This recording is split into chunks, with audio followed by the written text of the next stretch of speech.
My wife, Andrea Cohen, has been pretending to be blind for 3 years while clutching onto her cane. On the night the old building of the medical university crumbles due to an earthquake, a crumbling wall completely shatters my spine. I can only scream Andrea's name hysterically in an attempt to call for help. With her eyes closed, Andrea stands by the debris while responding in my direction in a cold voice. I can't see, so I can't feel you at all. You should crawl out to safety by yourself. But the next moment, her first love, Eugene White, lets out a surprised yell. When he's about to get struck by the falling rocks from the tremors, Andrea's eyes suddenly snap open. She tosses her cane aside and accurately avoids the metal bars and spikes that are strewn all over the ground. Without hesitation, she lunges at Eugene just to protect him from the rocks. The back of my head ends up getting pierced by a fallen slab. After I wake up from a coma, I've gone completely blind. At the same time, my intelligence has deteriorated to one of a 5-year-old. 3 years later, Andrea, who has become the best surgeon in the industry, looks for me everywhere like a lunatic. Finally, she spots me huddling under a bridge, where I beg for food and money. She sinks down to her knees in the snow, her eyes bloodshot. To think that you're brutal enough to take out your own eyesight just to avoid me, is it even worth getting reduced to this state? I tilt my head quietly, as I stare at the void with my hollow gaze. Then, I slowly dig out a blackened coin from my cracked bowl, before passing it in Andrea's direction. Your eyes are working fine, lady. Why are you feeling around on the ground just like me? Are you here to beg for food as well? I've only earned 1 coin, but I'll give it to you. I edge the coin forward in my palm, hoping to reach the lady and brush her hand. Natalie always said if we came across anyone pitiful, we had to help them. This lady seemed dressed too thin for the weather, and a strange perfume clung to her clothes. She had to be freezing, kneeling in the snow like that. But the next second, she smacked the back of my hand. Pain shot through me, and the coin flew from my fingers, bouncing on the frozen concrete with a crisp ring, before rolling with a hollow rattle through the metal grate at the edge of the overpass.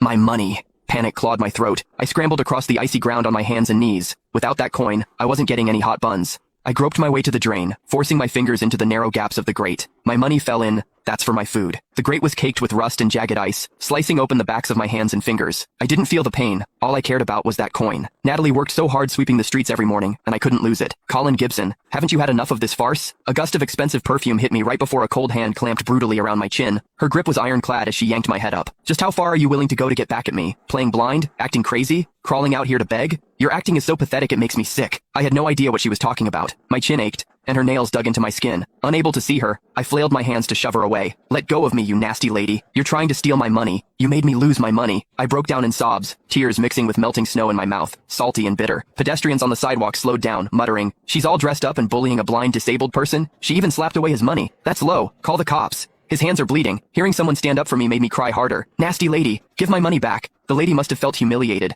I heard her grind her teeth, her breathing turning heavy and harsh. Since you love putting on a show, Colin, I'll help you commit to the role. Take him away. 2 large hands clamped down on my shoulders, and 2 strong men hauled me off the ground like an animal being plucked up by the scruff. No! Help! I'm being kidnapped by traffickers! I kicked wildly as my pant legs rode up, the icy wind knifing my skin. A sharp collective hiss came from the crowd as my legs' 2 withered, twisted calves that had never healed after being shattered through